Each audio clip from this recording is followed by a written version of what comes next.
You have to think about whether it's intermittent fasting, cold plunging, heat therapies. These are forms of hormesis. And it's all about the Goldilocks effect of the right amount of stress at the right time. And so I actually caution women, especially those that, maybe you've got newly diagnosed hypothyroidism, you've got a new autoimmune condition. Please, please, please, please, please do not add gasoline to the fire. Just think about where you are in time and space. And if you're on vacation and you want a cold plunge and you've been sleeping well and feel great, by all means. In order to build muscle at the very basics is you just need to be able to give the muscle some substrate in order to assemble protein.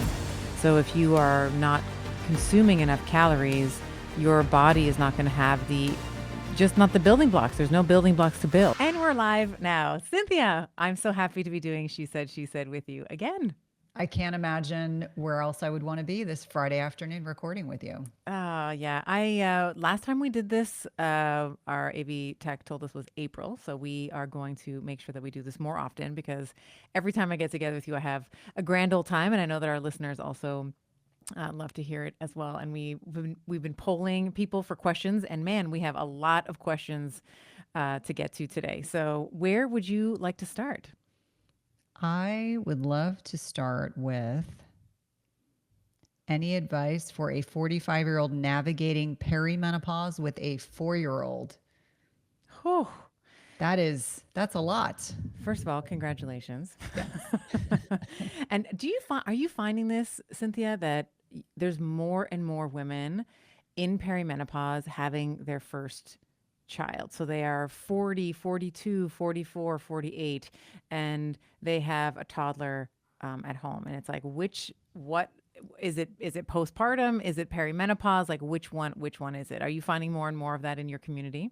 Absolutely. But to be completely transparent, I had my second at 36. Mm-hmm. And I would probably guess a lot of the symptoms that I experienced at 36 as a thin phenotype PCOSer were probably more a reflection of low progesterone that was just magnified in that kind of postpartum state. And so I'm particularly sensitive to people like this because perimenopause is a wild ride. I mean, it is not for the faint of heart. And I think about, the additional demands for all of us with little people at home, and you have to feed them and bathe them and dress them. And there's just a lot of hands-on lack of sleep. There's no sleep.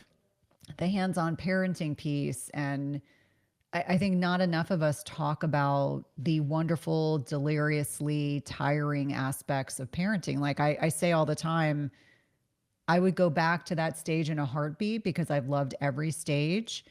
But I think many of us don't talk about how hard it is.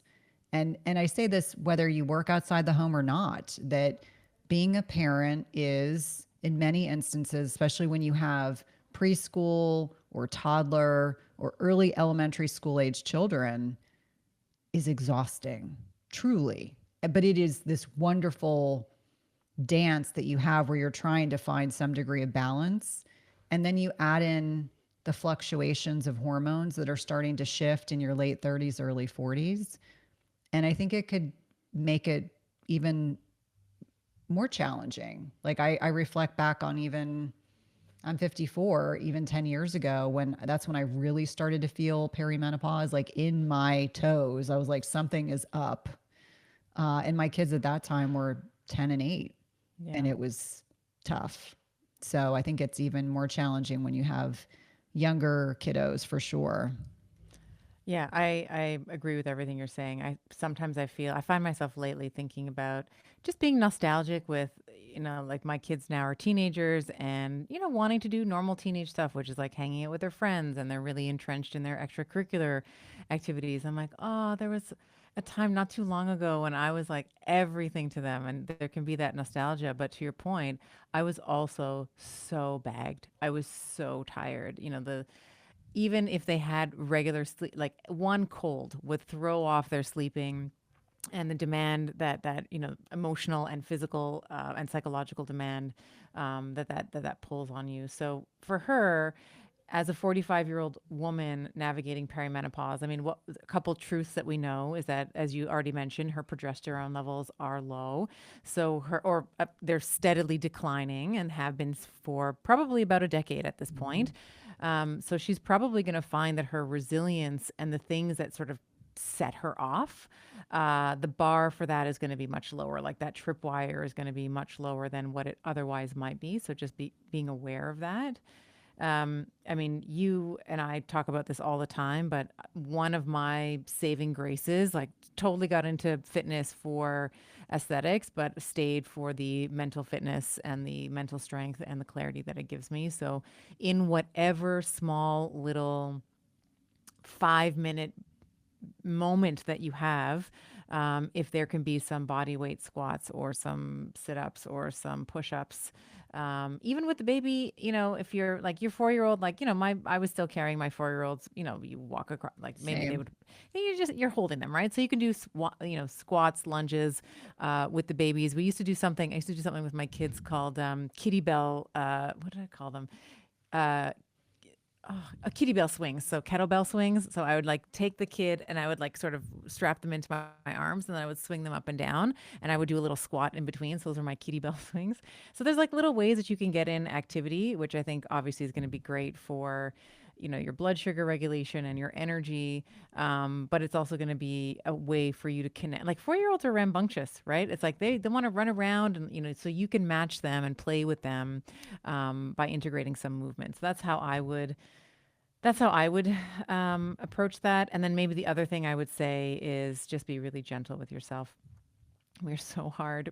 I mean, myself included, so hard on ourselves at every stage of the parenting game. And, you know, the extracurricular activities and am I doing the right thing? Oh, I snapped at my husband or snapped at my kid. Like we're so hard on ourselves. So I would just say, as much as you can, being merciful, with yourself and giving yourself some grace, I think is maybe the most important thing. Nobody wants to hear that, but I would say just, giving yourself a break. Yeah. I mean, I would say, we both have all boys, and I made it really clear to my boys that being physically active was important for all of us. And so we would go to the park, we would, go to the library, we would, walk through the neighborhood. We had a lot of trails. And so, for me, it was this physicality, like, how can I get my physical needs met with being physically active amongst doing activities with them, and telling them how important it was for their bodies. Like, you sleep better when you exercise. And so I sleep better when I exercise.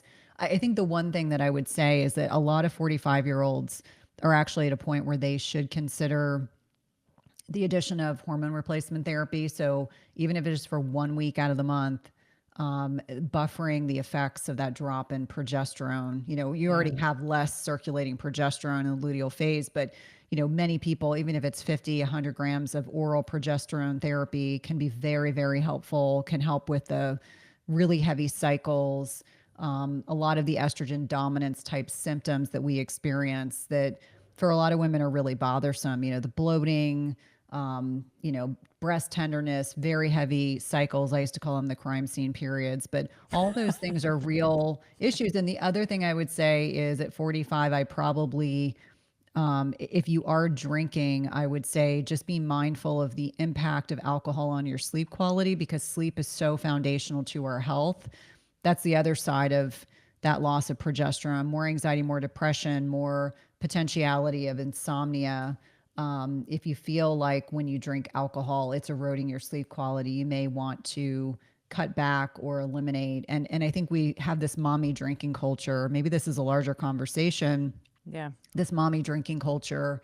And there's no judgment when I say this, but many women, in order to cope with the stress of parenting, sometimes will get accustomed to having a glass, two, three, four a night of wine or a beverage.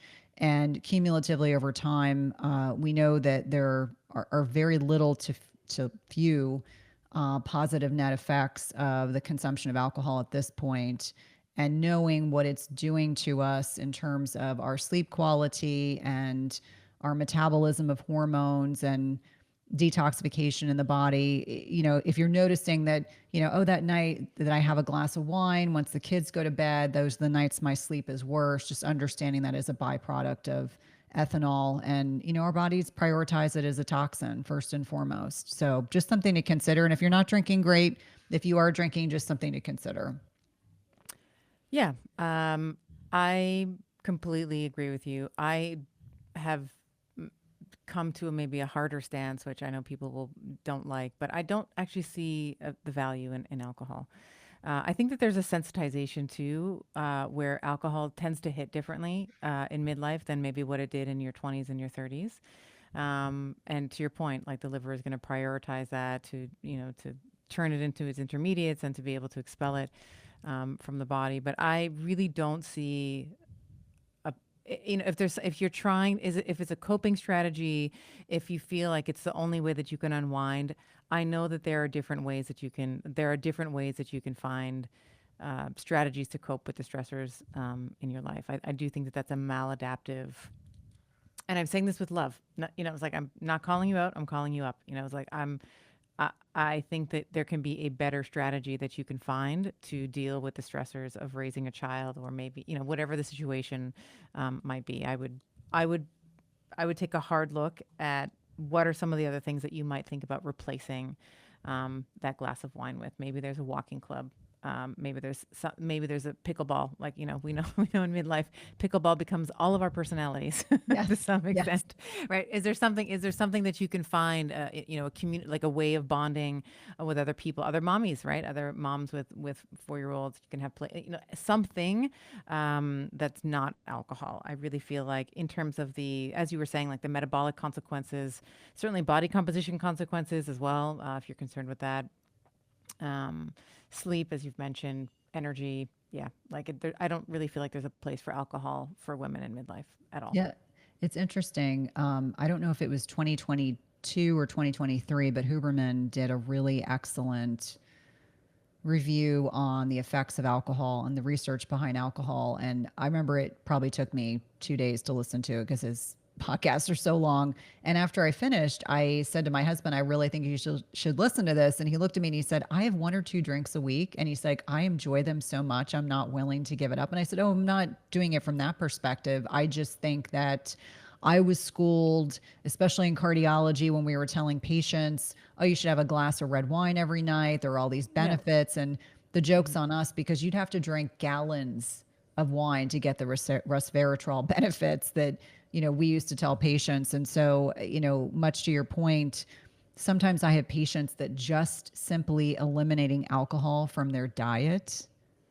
is what leads to weight loss because they just don't realize the long-term net impact of this inflammatory substance, which is making it harder for their body to be able to properly regulate their blood sugar and process the foods they're consuming. And so I agree with you. Just having an honest conversation with yourself, I think, is really valuable. And for full transparency, I gave up alcohol, not that I ever had a problem with it during the pandemic because I was such a social drinker. I would have like a martini once a month. I just said, I don't need it. And what's amazing to me, and I don't know if this has been your experience, but not in the health and wellness community, but when I go to events or business events outside of that community, people are incredibly triggered if you say you don't drink. I don't know Yeah. why. I always say, listen, you do you. If that works for you, that's great. But Hmm. I find that that's sometimes Yeah. surprising. Yeah, I have people always, when we go to dinner, it's like, oh, what are you gonna get? It's like, get what you want. I don't care. Water with Like, a lime. yeah, yeah, yeah. I'm like, I'm not gonna judge you if you get, if you get the burger and fries. Like, fine, I have burger and fries here and there. Like, get what you want. Just because I happen to really talk a lot about nutrition and really care about it, because we're out for dinner, I'm definitely not gonna pick apart your meal. Like, have whatever you want. And like, especially if you're out at dinner, the first thing that people bring you is the wine. The wine menu as well. So I'm like, I'm just gonna have some sparkling water with lime. That's what I'm gonna Mhm. do. So, okay. So I think hopefully this advice for this 45-year-old navigating perimenopause with a 4-year-old, hopefully some of that is tangible for you. There's one here. There's a question here that I thought was really juicy. It's the question is: it seems that you've both changed your minds a bit on fasting. Let's hear why. So let's. We were talking a little bit about this in the pre-chat, but I'd love for you to, if you want to go first, I can go first as well. But if you wanna take it, and then I'll add in if there is anything to add. I'm happy to tackle this. Very transparently, I lost my dad last June. And one of the things that contributed to my father's death was the loss of muscle mass, the frailty, which led to falls, which ultimately led to pretty significant head bleeds. And it really weighed heavily on me because my father and I looked very similar. We had very similar body habitus. My dad's on the thinner side. He wasn't a very big person. He just got tinier with age. You know, they just kind of get smaller and more diminutive. And I think the process of, being in the trauma ICU and talking to the physicians that were caring for him and making decisions about his care, because I was his medical power of attorney, and honoring what he wanted, it left me with this impression of, if I don't change what I'm doing, I will have the same outcome as my father. And I have chills when I think about it, but it left such an impression that I left that hospital that very first night at 4 o'clock in the morning. And I said to my husband, I am hiring a personal trainer. And let me be clear, I have exercised for 20 plus years. I have never been a couch potato. I enjoy exercising. I just wasn't, I just was not lifting heavy enough, intensely enough to be able to stimulate muscle protein synthesis. And the realization I came to, and I picked out a trainer who trains middle-aged women and knows exactly what to do. She's an exercise physiologist. She's excellent. And when we talked about my goals and how to get there, the first thing she asked me was, what do you think about not fasting as much? And I said, I am willing to do whatever it takes. And so part of my building muscle mass as a menopausal female was the realization that in order to get 3 boluses of protein into my body every single day, is I needed to have 12 hours of digestive rest, and that's what I call it. Does this mean when I travel, I may not intermittent fast? Of course. I mean, sometimes it's out of convenience. But the goals are to build muscle. And the way that I'm going to build muscle is by being intentional about how I lift, how I sleep, my HRT, and my protein intake. And so I am very transparent when I share that I personally am fasting with a rarity. It is not my day to day. And I've been able to put on 4 pounds of muscle in the past nearly year. And It's that's amazing. significant at this stage of life. It is way, Yeah. way harder. But I do feel that my father's death and what precipitated his death really shifted my perspective. And, my brother and I talk very openly about this. My brother doesn't intermittent fast, but I recall him saying that the loss of a parent, especially in middle age, can be complicated. It's a complicated set of emotions that you experience. I think we just assume our parents are going to live a long time. And so even though I had a very complicated relationship with my dad, his death played a large role in my decision to stop fasting with regularity.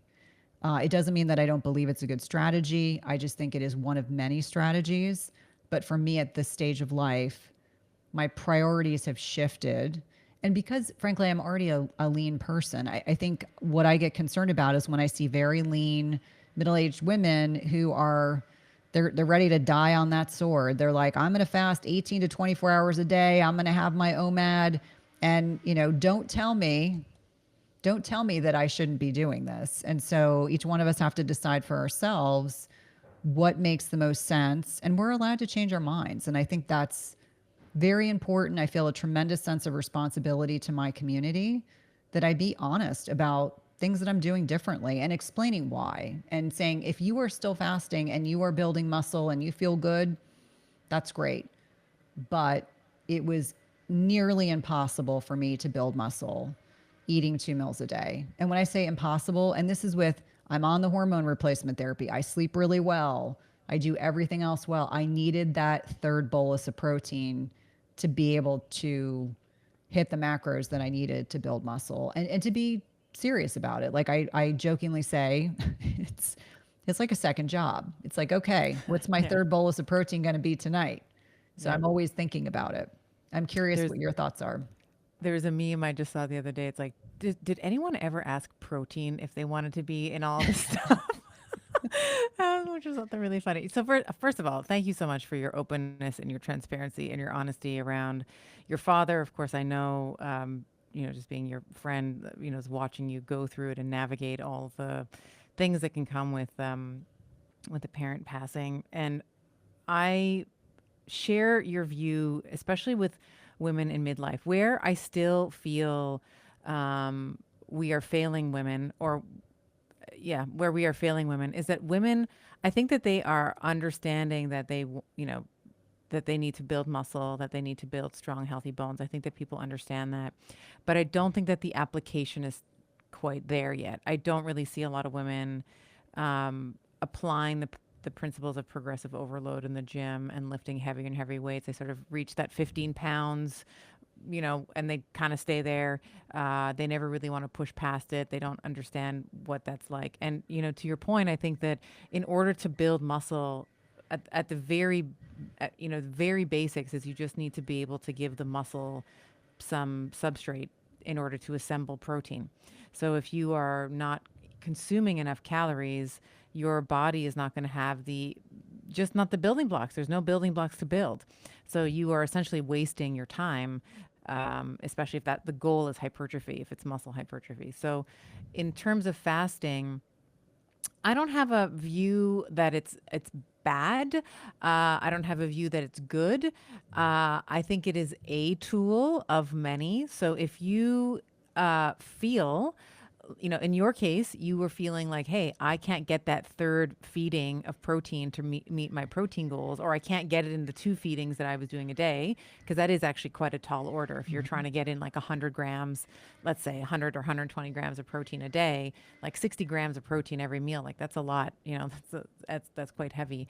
But if you're not able to do that and you need to spread that out over one or more meals, then by default, your fasting window has to extend. And I think that, you were talking about your father being, they just tend to get a little bit smaller and smaller, and more diminutive was the word that you used over time. It's like I think in our 20s and our 30s, women are just browbeaten to think about being as small and as skinny as possible. And it's like, that's a really terrible look when you're 70. It's like to be skinny when you're 70. Like, no, thanks. I don't want to be skinny when I'm 70. I want to be, I want to be a jacked grandmother. That's what I want to be. So I want to have I want to be able to fill out, my muscles as much as I can. And in order to do that, you need to eat. And I, like you, I probably have something like maybe 40 to 50 grams of protein in a sitting. And I do that over 3 to 4-ish meals a day.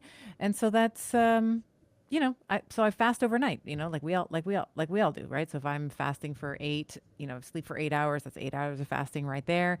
And then, clock in 2 or 3 more hours before I go to bed, because I usually don't eat, right before I go to bed. So I'm at about 10, 11, sometimes 12 hours where I'm not eating anyway. So I still feel like I'm fasting, but it's not eating into the day anymore. And so the other thing I wanted to just mention, and I'd love for you to expand on this maybe a little bit too, is this OMAD. If there's one thing I really don't, because I think that fasting kind of got out of control. I think that for a while, a lot of the benefit, like the autophagy and the breaking your psychological relationship to always feeding, like all of those things are very popular. And I think that there are certain maybe individuals in the space that really just took it to like the nth degree, and it just became like ridiculous. Like there's, like the OMAD, like the 1 meal a day phenomenon. I mean, I don't know what you think about this, but I personally dislike this the most. Other than like a multi-day fast where you're not eating for many days, I very much dislike that, especially for women in midlife. But the principle of just having one big meal a day, I think, again, I'll preface it by saying if it works for you, okay. But I do feel like with the cohort that we're in, these women in mid, like it does start to look a little bit like a binge. Like it starts to look like, okay, so I have one meal, so I'm gonna have this huge meal, um, and you sort of lose control and overeat. So I really dislike that, especially for women with any amount of body dysmorphia, anybody who's really struggled, which is basically all of us, by the way. We all have some degree of body dysmorphia. So I feel like I don't think it's possible to get in all your nutrients in one sitting. That's one. And then the other thing is I feel like it has a bit of a, okay, I've opened up the floodgates. I can eat everything I want for one meal and go. Like it feels a little bit like a bin. It feels like a bit bingy to me. I'm glad that you're bringing this up. And the only time I really take a lot of heat across social media is when I talk about OMAD, because it really triggers people who use this strategy, embrace it, and are unwilling to consider the possibility that they are chronically calorically restricted. Yeah. There's a twofold issue. Number one, I think there are people who hide their latent eating disorders in OMAD. That's number Yep. one. I'm really poking a Yep. bear by saying this, but I think there are a lot of people who have latent underlying eating disorders, and OMAD is the bucket in which they put themselves. So I think there's some people who just don't eat, but they say that they eat one meal a day. I think there's also a group of individuals who have whittled their way down to 600, 700 calories a day. And they're legitimately honest when they say to me, I am not hungry for more food. And it's because they have chronically underfueled their body. And so Yeah. that is a huge problem. And I go back to the same thing about I see many people's future. So your listeners, my listeners know I spent 16 years in cardiology. You better believe when I'm rounding in the hospital, the things I saw, 52-year-olds who couldn't get off a bedside commode, 60-year-olds that had already fallen and broken their hip or their shoulder or their wrist. And so the concept of frailty, muscle loss is not a question of if, but when. If you are not actively working against it, and what many people don't realize, they're like, I'm skinny, I'm exactly the size I want to be. But if you have no muscle mass on your body, you are putting yourself at risk for frailty, and frailty leads to falls. What does this mean? I think sometimes when we think about our grandparents, my grandmothers got frail as they got older, but they didn't know any better. Frailty is when people look like, you see people walking, they may shuffle when they walk. They just look like if you accidentally bumped into them, they might fall over. That can show up as someone not being able to get out of a seat, or not be able, you see people in the airport getting off an airplane, they're walking very slowly and purposefully. And so I think about the long-term effects. I know Vonda does a really nice job talking about this as well, that if you're not feeling your body, you're setting yourself up to worsen muscle loss with aging, because your body will catabolize the muscle that you do have. You will lead to more insulin loss, insulin sensitivity loss, which is insulin resistance. And then the other piece of that is the frailty piece. And it's insidious. It sneaks up on you. It is not this slow growing process.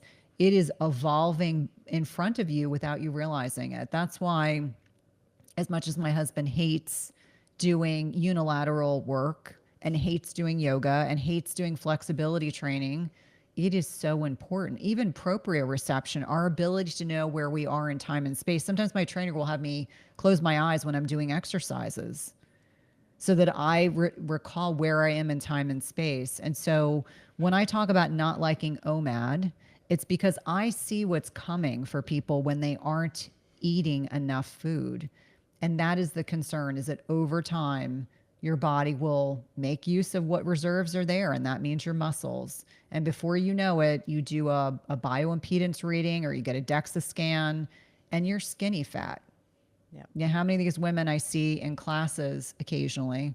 I don't want to pick on any one class, but women that are doing 2 or 3 classes a day, and they're tiny, but there's no muscle mass on their bodies. And Yeah. so I just, if you were doing OMAD episodically, occasionally, that's not what I'm speaking to. It's just chronically, habitually. I'm worried that you're not eating enough, and I'm genuinely worried that you're going to put yourself at risk for frailty, and then you'll lead to falls. And we know, if we look at the prognostic indicators related to falls and breaking bones. Your mortality and morbidity is negatively impacted with that. With your first hip fracture, 20 to 30% of those people will never get home from the hospital. And so I just want people to be thinking about that. I think that maybe now there's greater awareness about this, but I've just decided that I need to do a better job of talking about the long-term effects of not eating enough food and not prioritizing strength training. And I don't think that people think, I've said this before on the show, I think that humans typically think linearly. We say, oh, well, I mean, I'm 40 now, so it's just like just a little bit worse than when I was 30. And now I'm 50 and it's just a little bit worse than when I was 40. But if you are not putting in the work, put strength training as we're talking about, and eating enough food, there's an exponential decline that I don't think people see coming. Like there is a cliff that you are barreling towards, and you will fall off it before you even realize what's happening. So I think that that's an important thing to consider as well. Like if you are not eating enough food in order to assemble muscle, proteins that eventually, become muscle, um, it may not affect you when you're 40, it may not affect you when you're 50, but you're going to start to see it when you're 60, you're going to start to see it when you're 70, you're definitely going to see it when you're 80 if you make it that far. The other thing I wanted to just mention, you mentioned it, I just made a note here, I wanted to come back to it, is if you are someone who, you said so many women are like, I'm eating 700 calories a day and I'm not hungry, you have to understand that your hunger cues and your thirst cues have been ruined. And I say that in the most loving way. Like you will have to eat beyond your hunger, beyond your body telling you that you're hungry. Because when you have been so calorically deprived for so long, your hunger cues get messed up. So you actually have to eat beyond, in some cases, the woman who's been eating 700, 800 calories for decades, she's going to have to eat beyond fullness because for her, and when she's not even thinking about food, because for her body has just downgraded that signal because it's not effective, right? So she's ignored it enough times, like probably in the beginning when she was 25 or 30, she was hella hungry.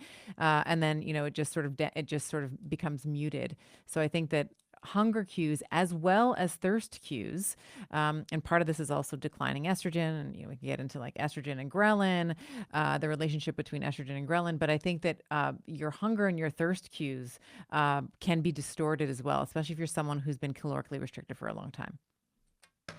Yeah, it's interesting. As I was writing the book, really looking at the research on the impact of estrogen and hydration. And as Mm. estrogen is declining, not only just the hunger cues, but also our hydration cues. By the time we get dehydrated, we are way beyond where we should be. So when you're younger and people get thirsty and they drink and they rehydrate themselves, it is much more effective. But it's interesting, the baroreceptors that we have in our neck are all impacted by this loss of estrogen signaling. And the other thing is, when I see women that have whittled themselves down to 500, 600, 700 calories a day, there's a term called reverse dieting. I don't love it, but more often than not, we have to, over time, very carefully start reintroducing 100 more calories. And I don't like to focus on calories, but we do have to get ourselves out of this relative.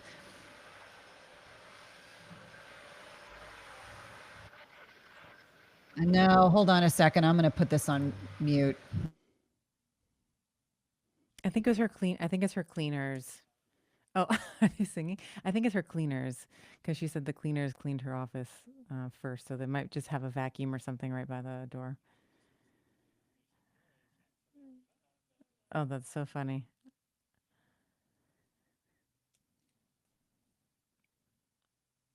Mm-mm-mm. Yeah, no, that's okay. My Espanol is not effective enough. So I was like, no vacuum, no Yeah. vacuum. Oh, sorry. So You were saying 600, you were saying women, you were talking about hunger, thirst cues and hydration, and women 400, 500, 600. yeah, and so there's a concept called reverse dieting. I don't love the Mm. terminology, but for many individuals, we literally have them add 100 additional calories of protein a day. Like we get that nuanced to try to bring them back out of this chronic caloric deficit. And what I find is, especially for these women that have been, they've been habitual scales, they stun the scale every single day, and whatever that number is so triggering to them. It is hard. It is more psychological support than anything else to help them understand that they have just undernourished their body for such a long period of time that it is going to take a couple months to be able to get them back up to a maintenance caloric intake, and then we kind of level off. But that concept of reverse dieting, again, you're not going to find lots of research around it. It's more like smaller studies that have been done, anecdotal information, but you can't live in a caloric deficit forever. You just can't. Yeah, and I mean, so many physique competitors, that's what they do, right? So they're doing like double cardio sessions and weightlifting up into their show day.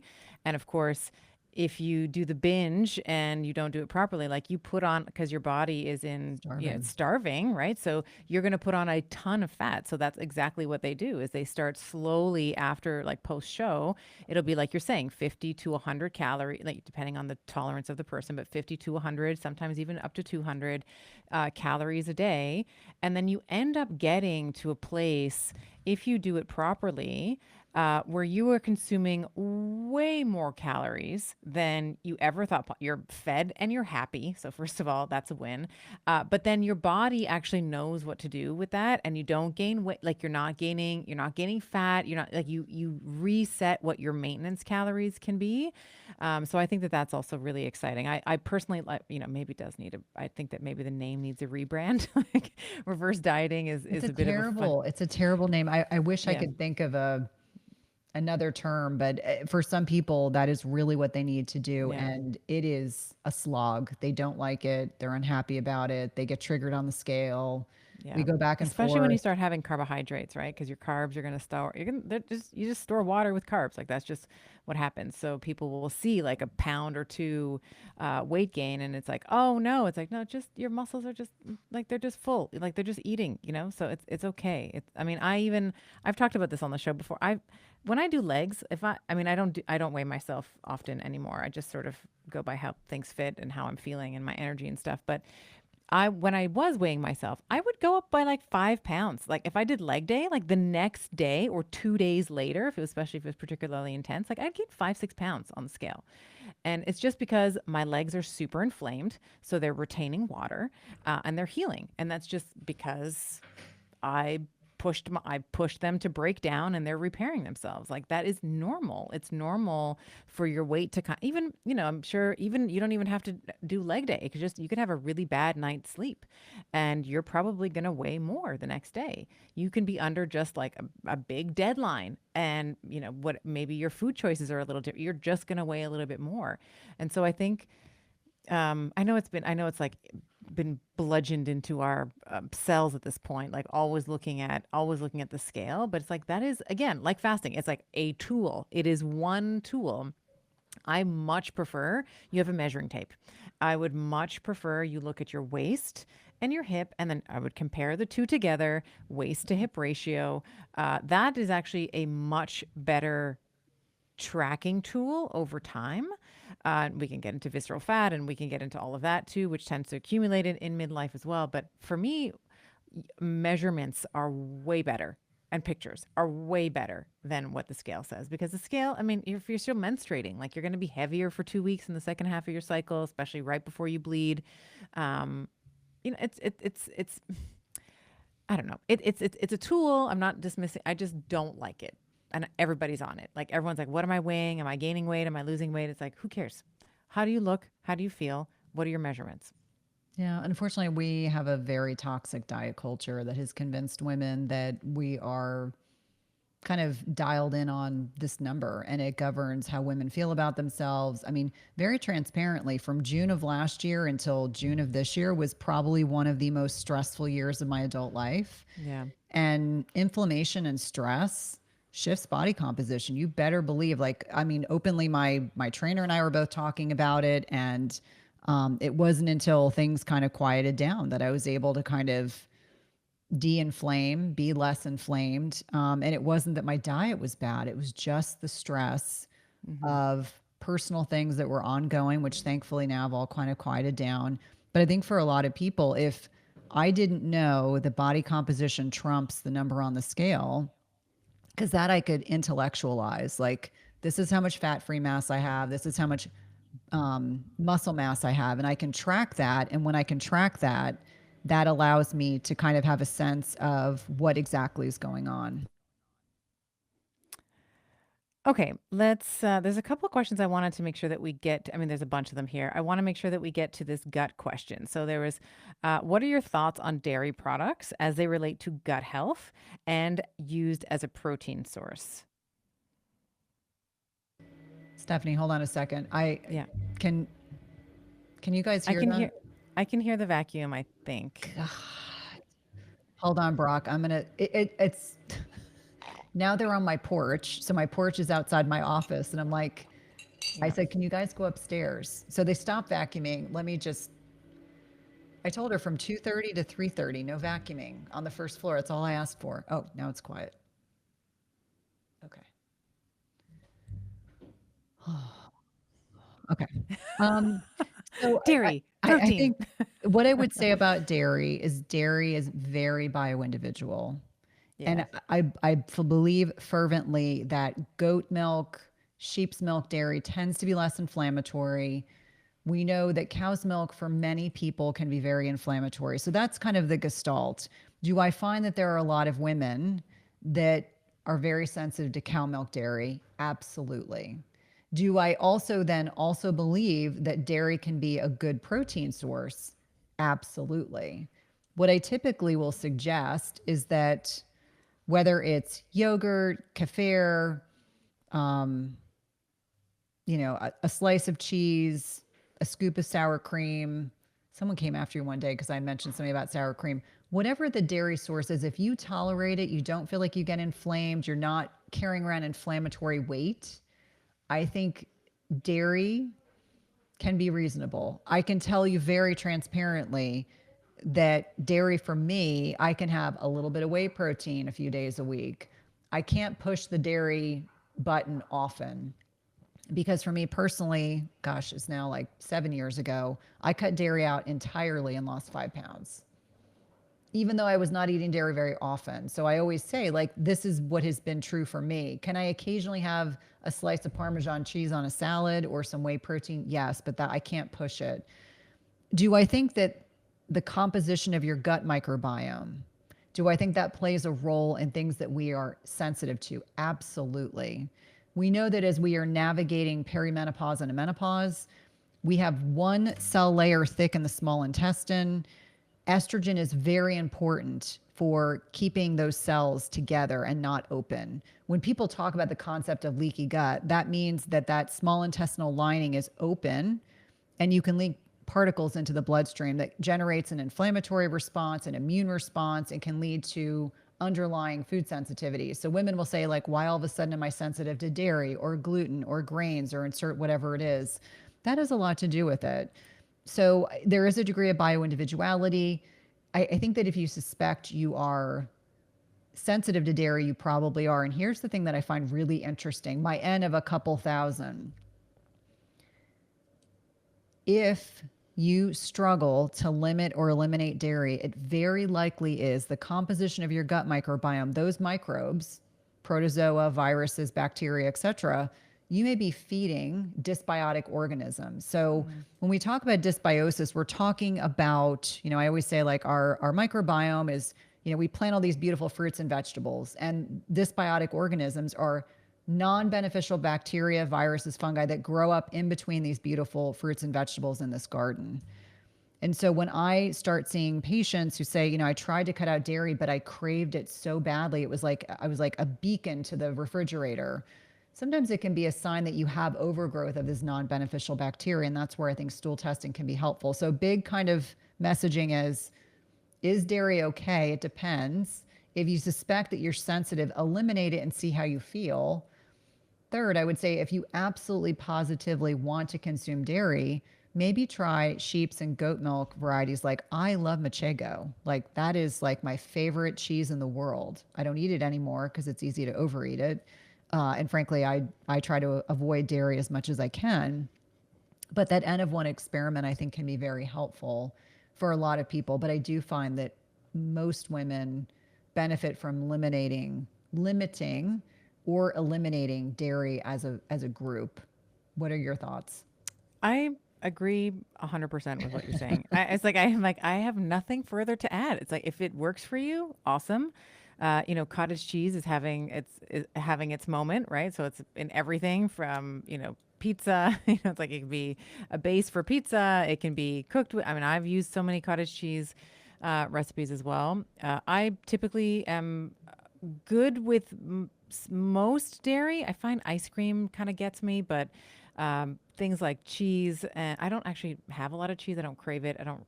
The only thing I really like is I like Parmesan, like the Parmigiano Reggiano, like Mm-hmm. from the big wheel and whatever. But I don't have a lot of it in my daily life. Cottage cheese and yogurt. I certainly have a lot of Greek yogurt. I definitely have that daily. But I think if you can tolerate it, great. If you can't tolerate it, you can find something else. Like you can find other ways to substitute your protein. Like there can be if you're eating animal-based products, it can be in fish and poultry and lamb and beef and all those things. You can certainly get the appropriate amount of protein. You don't have to be having dairy products, although it is a really nice way to top up.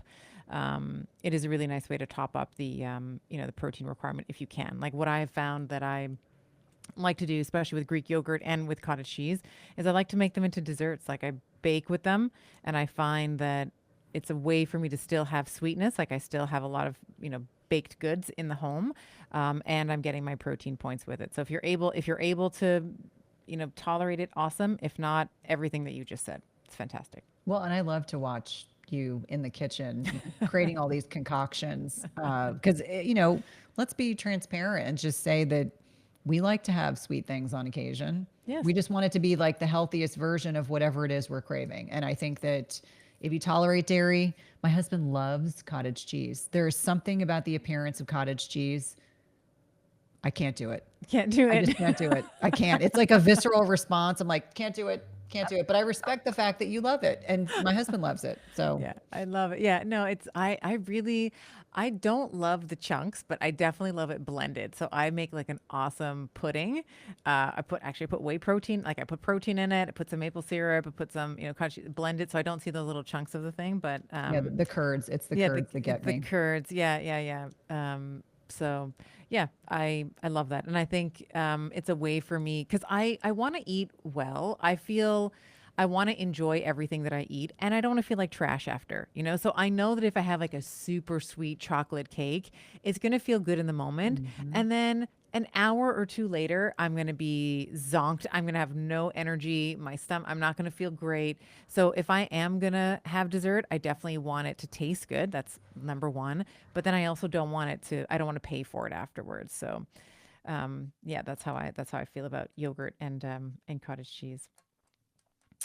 All right, let's go on to so many more here. Here's a question on cold plunging. Cold plunging or cold shower after a workout, is it okay for women? I thought it wasn't, but I recently heard that it was key. My understanding about cold plunging is obviously if you like walk or you do high intensity interval training, probably okay. The concern is if you strength train, you don't want to be cold plunging within 4 hours. I think that's my Yeah. understanding is there's that 4 hour anabolic window that you don't want to blunt. Yeah, so it's acutely inflammatory, right? So we have to know that HIIT training, any type of high intensity exercise, so strength training, you're doing interval like sprints on a track, or you're on the whatever you're on the bike, and anything like that. All of that is acutely inflammatory, and so there's an adaptation response. So I was mentioning before, when I do legs, I'm like 5 pounds heavier. It's because I have completely ripped up the muscle, and there's this inflammatory and immunologic response that has to happen afterwards in order to adapt to it. So what you're referring to is when you blunt that, so when you get into a cold plunge, of course, you are diverting the blood away from the periphery, which would be in the muscle, like in your musculoskeletal system, and you're going to blunt that adaptive response. Now, where it can be helpful after high intensity exercise is If, for example, you're in a tournament, like you're doing a hydrox, there's like some kind of like event where it's a multi-day event and you need to recover very quickly before the next time that you go at it. So my kids have done like where there's soccer tournaments and it's like 3-4 games a day, and then the next day it's 3-4 games a day. They come home and they cold plunge because I'm trying to help them recover. I'm actually trying to blunt that acute inflammatory response so that they can go and do it again. So that's where I would say cold plunging immediately afterwards is helpful. It's like if you're you're competing in something and you need to recover really quickly. If your goal is hypertrophy, though, I would definitely stay away. 4 hours, like you said, is the number. At least 4 hours, preferably six, that you would stay away from the cold plunge afterwards, because again, you want that adaptive response. Um, Anything else I want to say? No, I think that that's it. Like cold plunging. And the other thing I'll say for women specifically is we don't need to be cold plunging like the bros. So guys can get down to, oh gosh, they can probably get down to like 30, 35, 40 Fahrenheit. For women, and gosh, I can't do that in Celsius off the top of my head, but for women, 50, 55 Fahrenheit, which I know is about 12, 13 centigrade. That's more than enough. Like we don't need to be cold plunging at zero, so 0 centigrade, or we don't need to be going to 30 Fahrenheit in the way that men do. We actually don't tolerate the cold as well as men do. We actually have a much higher response, a much higher stress response than is necessary. And for women in midlife, like you're already stressed out, so it doesn't need to be as cold and as frigid.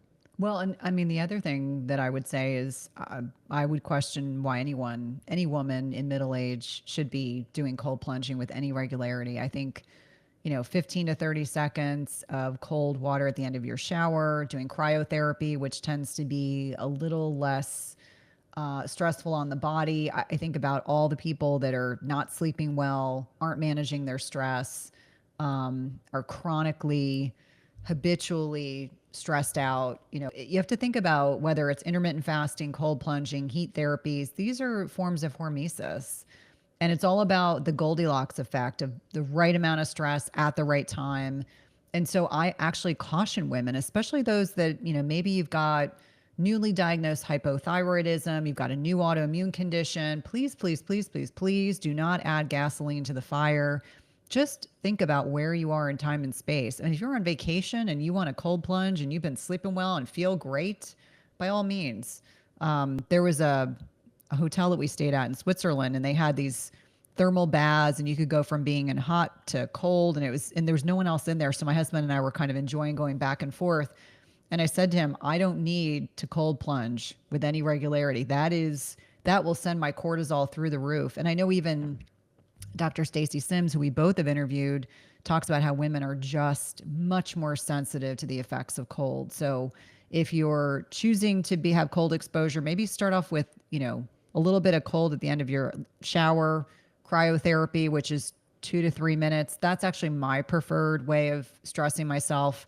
But I'm very conscious of, how I utilize that hormetic stressor. I'm very conscientious. It is not the day where I've got, 5 podcasts to do and I'm running around and I'm up early and that is not the day I add in cold therapy. It's a day where it's like a Saturday and I don't have much on my calendar. And I'm like, okay, I'm just going to go in. I didn't lift today, so I have ultimate flexibility. So just be conscientious about how you use hormesis in your personal life. I think it makes a big difference. We want it to be beneficial and not overtly stressful. I prefer heat any day of the Me week too. to cold. Me I mean, too. I really love sauna. I actually love sauna. If I have enough time, it doesn't always happen, but after a weightlifting session, sauna is so delicious. I love that. And the other thing that you can do is just move to the East Coast and go outside in the winter without a jacket. There's your cold plunge. That's like, if you really want to tough it out, like move to the East Coast, wait for December, January, February, and just go outside for 10 seconds That's without what your my husband jacket. does. My husband literally will wear one less layer when we walk the dogs in winter. Yeah, And he's like, this smart. is my hormesis. Yeah, that's great.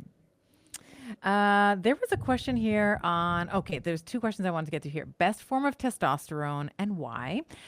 She's 40, this particular woman, 40-year-old, surgical menopause. Should I take cream in the morning? Should I take injections? What are we thinking? Well, not every woman in menopause or perimenopause for that matter needs testosterone. About 25% of women still make plenty on their own. And this is why I think testing is important. That's number one. Both estradiol and testosterone can be stimulating. So I typically will recommend that whether you take it in the morning or midday, that's usually preferred because for some people they can find it stimulating. Obviously, testosterone is very potent in our bodies. So I don't think you need to hit it with a sledgehammer, which is why I'm a fan of transdermal application. Whether it is a tenth of the dose of androgel, yes, there's no current FDA approved form of testosterone for women, which is criminal. We are working on that. But androgel is the male version. It's a little packet. You can pull out 1/10 of the dose and you can use that daily. I preferred compounded options. It's kind of a set it and forget it option, and you can get that created at compounding pharmacies. I do see that there are companies out there that are doing subcutaneous, which means a small needle just underneath the skin. You will have more peaks and troughs. And what that means is you will have a more a greater response in the short term. So if you inject yourself on a Monday, Tuesday, it's going to be higher. And then we talk about the trough. You get this drop off point when it's at its lowest. So peak is the highest level, trough is at the lowest level. Depending on your clinician, they may want to draw labs at peak. Some of them want to draw it at trough. That depends on the individual. I'm not a fan of I'm not a fan of intramuscular injections of testosterone. And I'm not a fan of pellets. Both Yeah, are really unpredictable. And same. I've had women who've had a really great first experience with pellets, and then they are constantly chasing that high of how good they felt. They're chasing it forever. A pellet is almost looks like a grain of rice. It is very tiny. It's put subcutaneously under the skin. Once it's in, it's in. So that means that if you got too much hormone for you, you are stuck with your side effects until 3 or 4 months later. I just think it's not predictable. There's not a lot of research to suggest that is helpful. You'll see a lot of pellet factories. That's what I refer to them as. People that will hang a shingle. They'll convince every woman that they need testosterone. In a lot of instances, we have to be looking at why someone's testosterone is low. If you're a perimenopausal woman or woman in your 30s, are you insulin resistant? Have you been exposed to too much endocrine mimicking chemicals? Are you chronically stressed out? And, I just think know better, do better is kind of the methodology with which I think about hormones. And so, number one is test because not everyone needs it. Number two is I prefer transdermal applications. And for a lot of women, that's all they need. Like I use compounded transdermal testosterone and we're constantly tinkering to figure out what the right dose is for me. Because sometimes when I test, my testosterone's higher than it is at other points, which just speaks to bioindividuality and how much you absorb of the click of testosterone because they put them in these containers where you do clicks, like one click is one dose and two clicks is another dose. Trying to find what's right for you. And it may take a little bit of trial and error, just like other types of hormones. I'm a huge fan of testosterone if you need it. What about DHEA? I know this is not part of her question, but do Yeah, you no, like no. D? I'm a fan of DHEA. I'm a fan of pregnenolone. Yes. Pregnenolone is an important hormone for memory. And just as a pearl, pregnenolone levels, we want them greater than 50 milligrams per deciliter because that is the level at which we know it helps protect memory. So, big pearl, it's not just the prescribed compounded option. There are also oral supplements over the counter that you can take. Pregnenolone is one of these hormones that people can be sensitive to. So, like, I'm so sensitive, I take drops and not an oral capsule. But there can be, again, that kind of trial and error, but get tested to find out what your levels are. It is very common to see low DHEA, low pregnenolone, even in perimenopause. And that's why I think testing is helpful. And so this actually leads nicely into the another question that was asked around opening up pathways for people that struggle with HRT or MHT due to methylation issues. Is there, and you were mentioning with your own, with your own testosterone, sometimes it's high, sometimes it's low. How can we think about methylation or optimizing methylation?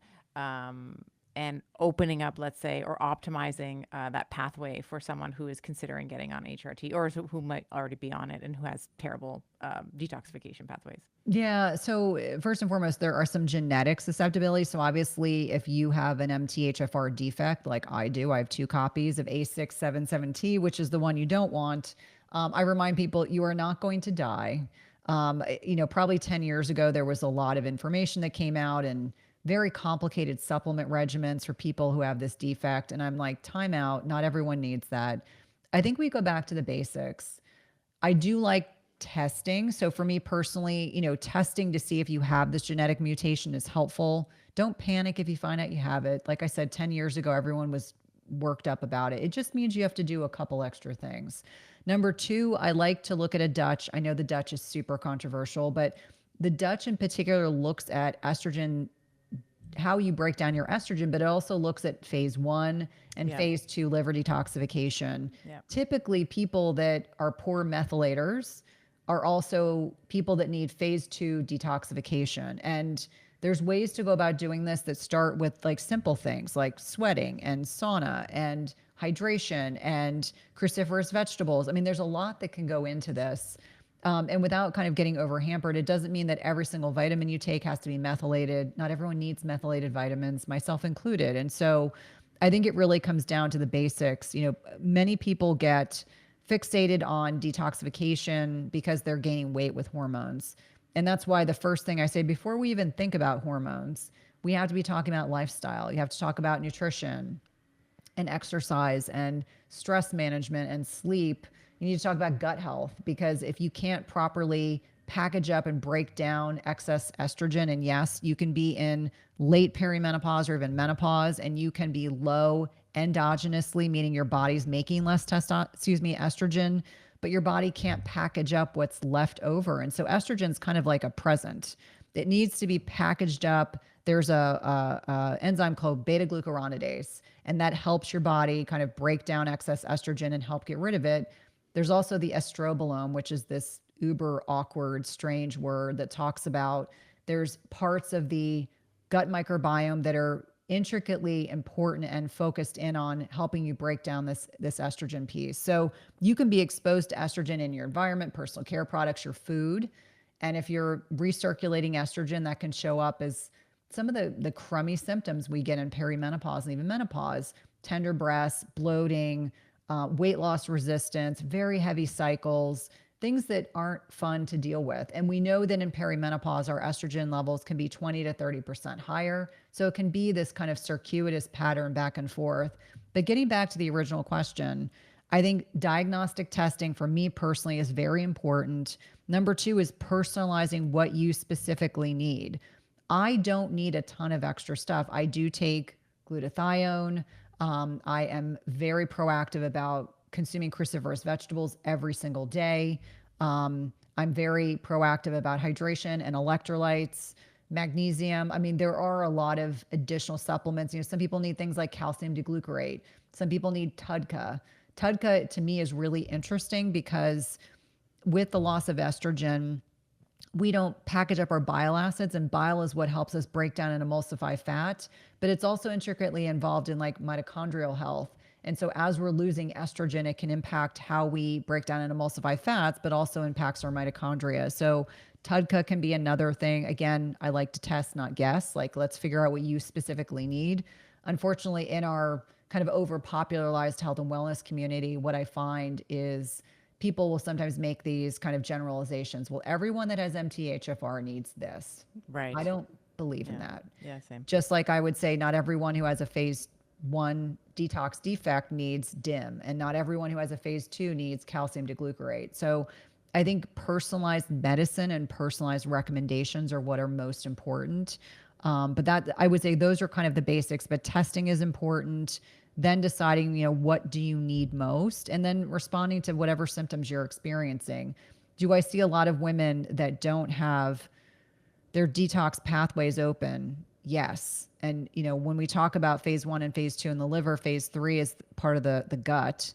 And so if you're not pooping out your estrogen every day, if it's not packaged up like a little present and, shield and kind of packaged off and sent to the colon and then to the rectum, that can be problematic. So sometimes for people, it's as simple as let's get you pooping every day, because I can't tell you how many women we interact with in programs that think it's normal to poop once or twice a week. Oh, I know.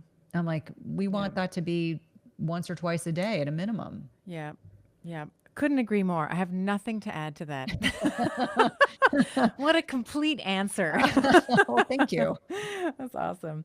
How many days a week do you currently train? How do we define training? So lifting weights, two Strength to training. three. Strength Yeah, two training. to Yeah. three. And then 2 to 3. I feel like I'm kind of like a dog with a bone. Like right now I'm enjoying solid core one day a week Mm-hmm. because it challenges my proprioception because it's in a dark room and everyone is probably 20 years younger than me. And for me, I love being able to show people what's possible. But I do that more for flexibility and because it forces me to move my body in different ways. I asked because one of the questions is I can only get to the gym 2 days a week. What should I be doing? She has 75 minutes a day, which I feel is absolutely luxurious. Like Yes. 75 minutes is just, I feel like there can be so much done.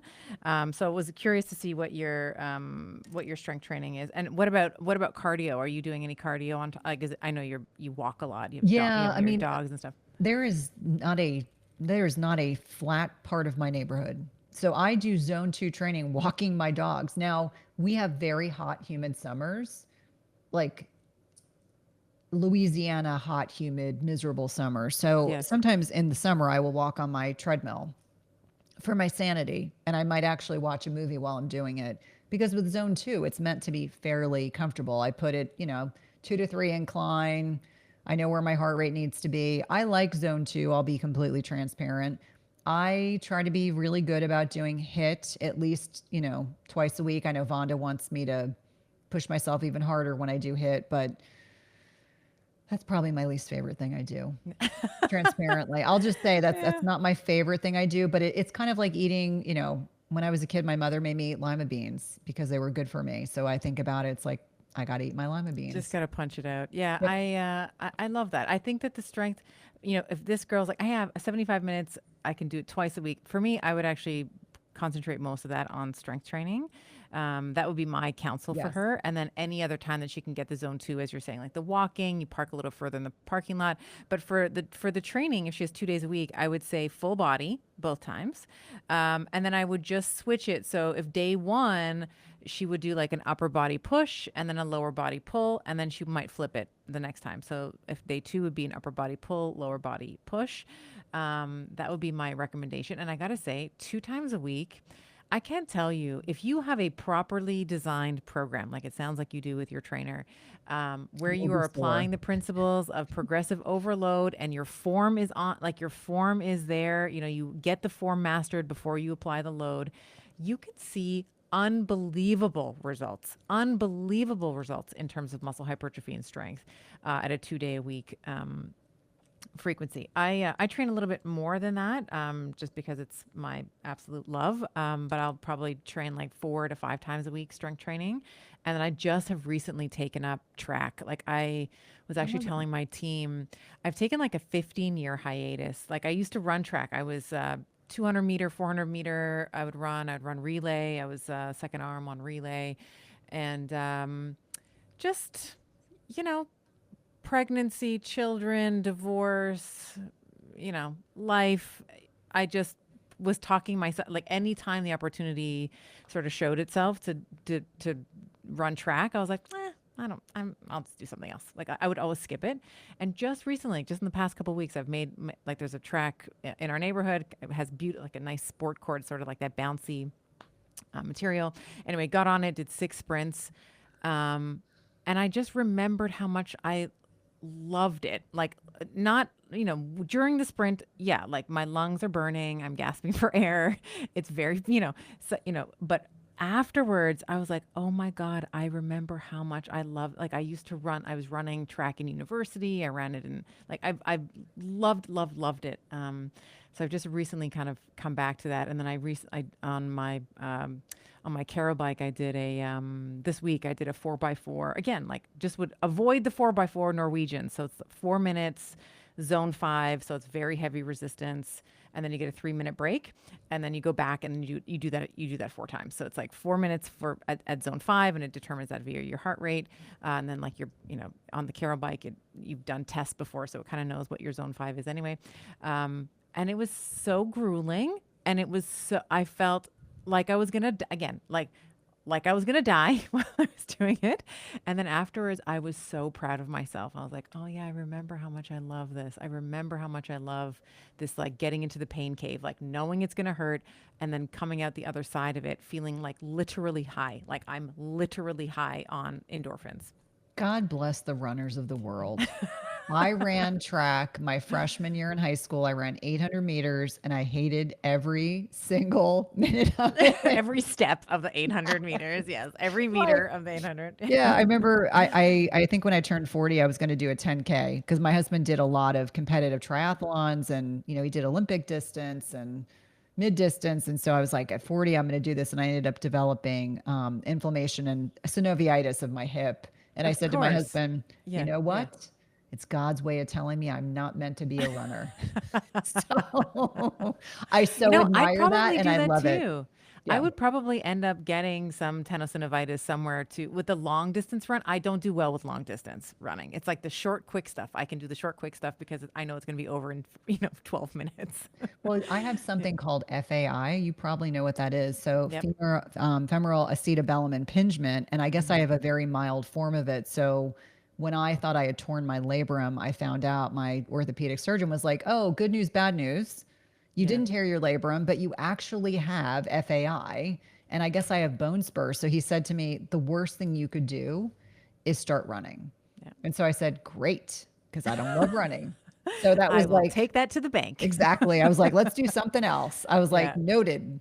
Yeah. So, Yeah, no, that the high impact for FII, not good. mm, You probably could get away with the bike. You could probably get yeah. away with bike sprints or like an assault bike, even like a ski erg, obviously a rower. You could probably, maybe the rower might bother you a bit, but you could probably get away with those. But like the high impact of track, like running, no, I would agree with them And there. the other thing that's interesting that I realized when I was given that diagnosis was if I listened to how trainers at that time taught me to train when I was squatting, I always said, like, I can't get as low to the ground as you want me to. And actually, my orthopedic surgeon was like, I don't ever want you to do a deep squat. For Yeah. you, Hmm. absolutely, positively not. Because I went through one series of steroids. And if anyone's ever had their hip joint injected, don't ever look at the needle. That is the largest needle I've ever seen, other than when I had a spinal anesthesia. Holy cow. I was like, I never want to go through that again. Not once, not Yeah. ever.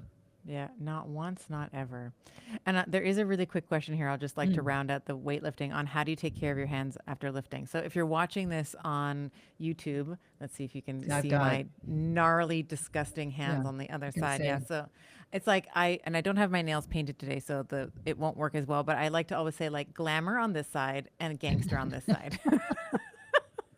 So my hands on the like when I shake people's hands, like I try not to make them bleed, but it's just you gotta love your calluses. Like I remember when I in clinic I had several marathoners, but there's one Clive. I remember my patient Clive. He was a long distance runner, and he would say that every time he would go to get a pedicure, the ladies would just automatically like look at his feet and be like, "Oh my gosh!" Like, they get the little razor thing to start scraping off the calluses, and he's like, "Don't touch them! Don't touch them!" Because I've worked so hard to get these babies, where they are. Like, I need you to keep them because it's painful. Like Mhm. when you're developing the calluses, it's actually really painful to develop them. And for me, these calluses, they are, yes, they don't look aesthetically whatever, but when I'm doing pull-ups, they save me, right? Otherwise, I'd be ripping and bleeding all over the place. So I would say, you know, I, I moisturize my hands like everyone else, but I specifically do not try to get rid of these. Like these are they're my little badges of honor, and they help me when I go back to the gym. I'm almost embarrassed to say this out loud, but I'm going to say it. So I have a 70-pound Bernie Doodle. And walking said 70-pound Bernie Doodle, I have more calluses from walking him Yeah. because although he is on a he's on an appropriate collar, he's been trained, he is still in this reactive, and it's more fear reactive. He's not going to hurt anyone, but he's so big that if I'm not paying attention when I walk him, he will pull me off my feet. Yeah. And so it becomes this, why do I have calluses? Part of it is weight training and part of it is walking ham because he's massive. I love that. I think that's so cute. There's nothing to be embarrassed about with that. I think that you have a spirited dog. I mean, No, one of my neighbors was like, should you be walking him? And I was like, I take great offense at that comment. and let's see. There was a question on peptides. Where Mhm. was that? I wanted to make sure that we get to that because I know you're super excited about Two peptides. faves on peptides and microdosing GLP-1s and early I'm assuming perimenopause Yeah, phase when yeah, hormones are slightly off. yeah. Here is my gestalt on peptides. I am absolutely fascinated. I've taken 2 courses. I'm reading every book I can get my hands on. I'm knee deep in the research. I think that if used judiciously and appropriately, I think peptides are the icing on the cake. I'm not just referring to GLP-1s, although I think GLP-1s are a gateway to understanding how these drugs can be used to modulate different things. And let me be clear about what that is. So I think most people are familiar with Ozempic and tirzepatide. Ozempic is this first generation. Tirzepatide works a little differently. That's a second generation drug. I think we are familiarized with them for the weight loss industry. But what I find really interesting is I like to call it personalized dosing, but people sometimes use the term microdose. And what this means is that there's a standard conventional starting dose for these drugs. And instead of starting there, people are starting at half of that dose or a quarter of that dose and seeing profound impact on microbiome, endothelial function, which is the lining of our blood vessels. We're seeing improvement in bone health. We're looking at improvement in autoimmune markers. I personally am microdosing a very tiny dose of tirzepatide to see if I can drop my LP little a. And that is my N of 1 experiment. It may not work, Hmm. but we will see. And so I think that the possibility exists that these drugs are truly revolutionary, but also that there are other uses that we haven't yet discovered or really thought of. But I want to be really clear. These drugs should not be used for people who already have latent eating disorders, like someone who's already not eating, taking the drug so that they don't eat at all.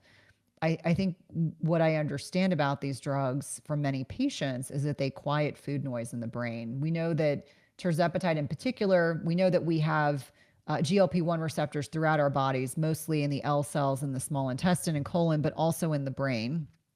And so we know that it can act on receptors in the brain where we trigger cravings. And so that is what I think is really magical for people who maybe have a ton of food noise and can't make good food choices because their brain is always thinking about the fun food they really want to be eating instead of the steak and broccoli. The other side of that is thin people who just want to be thinner. And, these drugs, obviously, there are insurance indications, and generally that has to be someone who's of a certain BMI and or has a concomitant metabolic health issue. And most other people cannot get their insurance companies to pay for it, but people will pay out of pocket for these drugs, whether they get it compounded or otherwise. And so my concern is, are there people out there that are going to put themselves in the same position where they were chronically habitually undereating over time? The people that were in this relative energy deficiency, are they just magnifying that? We have a culture that really glorifies thinness over strength and being strong. And I'm really getting back to our original kind of conversation around if you're chronically undernourishing your body, what is the net impact? And that's why I think that judicious use of these medications has to include information about adequate protein intake and strength training. I see far too many women, I'm not calling anyone out, that I know are using these drugs because they want to be thin, but they're not strength training and they're not focused on their macros. And I think we will ultimately see a lot of untoward long-term health effects if people are not including the protein and the strength training piece. I think that is part of my concern, and I have to believe. I hope most people that are using these drugs are being conscientious about those two metrics because it can make a world of difference. We know when you lose body fat, you very likely are losing at least some fat, excuse me, you're losing some muscle mass. And that's why those bioimpedance readings, bod pods, DEXA scans are going to be very important so that we can track those metrics over time, because that is what's really objective. You stand on a scale, that just gives you one metric. When you're looking at bioimpedance readings, you're getting more objective information about body composition, and that's really key. Yeah, and I think that there's there's a dosing and maybe a mismanagement problem Correct. potentially that we're seeing as well. So I think that I love the idea of a medication that can help somebody get going, right? So maybe like you, as you were saying, reducing some of the food noise and Mm-hmm. some of the rumination that can happen, and getting that dopaminergic high of seeing some weight loss, right, from being in a caloric deficit, and then using it as a bridge, motivational bridge for you to say, okay, and now I want to learn about strength training, and now I want to learn about how I can build my, I can eat more nutritious whole foods and whole meals, and start cooking maybe more at home rather than ordering Uber Eats or eating out or whatever the case may be. So I think that there's a, and I've spoken to Tina more about this quite a bit, who I think originally maybe coined the term micro Mm-hmm. dosing around it. But her research with her patient population, and I think her mentor as well, talked about some of the Mm-hmm. rejuvenative properties that the medication has, particularly brain, Mm-hmm. Parkinson's, Alzheimer's, and then certain areas of the brain, that potential for regeneration there as well. So I'm very excited about it from that perspective. W- and exactly what I think that we must be very, very careful that we are not just sending women who are already chronically calorically deprived, um, just in their quest to be skinny, to get skinnier. And you sort of see this perversion, unfortunately, in Hollywood. You Mm-hmm. see lots of even stars who were, body positive, and now they're, 10 sizes smaller. Um, I think that I think we want to be making sure that we're doing it for the right reasons. You're not doing it just because you're you know, keeping up with the Kardashian, like, you're not Mm-hmm. some TV show, whatever, and you're just trying to be as skinny as possible because that's going to sell whatever you're selling. Yeah, I mean, I think that, I go back to kind of my cardiology brain and, the effects of GLP-1s post MI. So people have had a heart attack. We know that their outcome data tends to be better. We look at women that are on hormone replacement therapy, concurrently taking HRT, are getting better outcomes and are responding better than those that are not on HRT. And I think they're looking at predominantly menopausal women. So I think that it always goes back to judicious and appropriate prescribing practices. And unfortunately, in our culture, people get just about anything that they want. Anyway, anytime. There was a documentary, I'm embarrassed to admit, I'm kind of a documentary nerd. I love to learn. And it was looking at how people that can no longer, like their insurance company no longer pays for the drug, how do they go about getting it? And there were people who were getting, it could have been anything. They were receiving powders at home that they had to reconstitute. For listeners, this is when you have to add distilled water to a product, shake it up, and then it's able to be utilized. And so I think that, the concept of let the buyer beware, making sure that you're really getting it from within the United States, real pharmacies, not getting stuff off the black market. God forbid buying stuff from China, because you never know what you're getting. Yeah, yeah. Man, second AMA. She said. In I think we should wrap. Like, this is such a wonderful place to wrap. We've been kind of going at it now for, an Well, hour and 25-ish. Any final thoughts? Any final thoughts on anything that we've talked about today, or anything that you are feeling that you'd like to share? yeah, no, I would say keep the great questions coming, because there were far more than we could actually answer in one AMA. But I love the kind of camaraderie between our communities and so many shared interests. And so I'm so grateful and appreciative of your friendship, and grateful that we could collaborate today.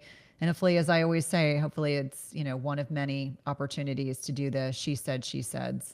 Yeah, I love this format. This was, I love getting to spend time with you, and I love polling our audiences, answering questions like the most burning questions that they have. Certainly, they know you and I as podcast hosts, but of course, we also have our own, philosophical premise and approach to health and wellness. So I think this is a really wonderful way to showcase that.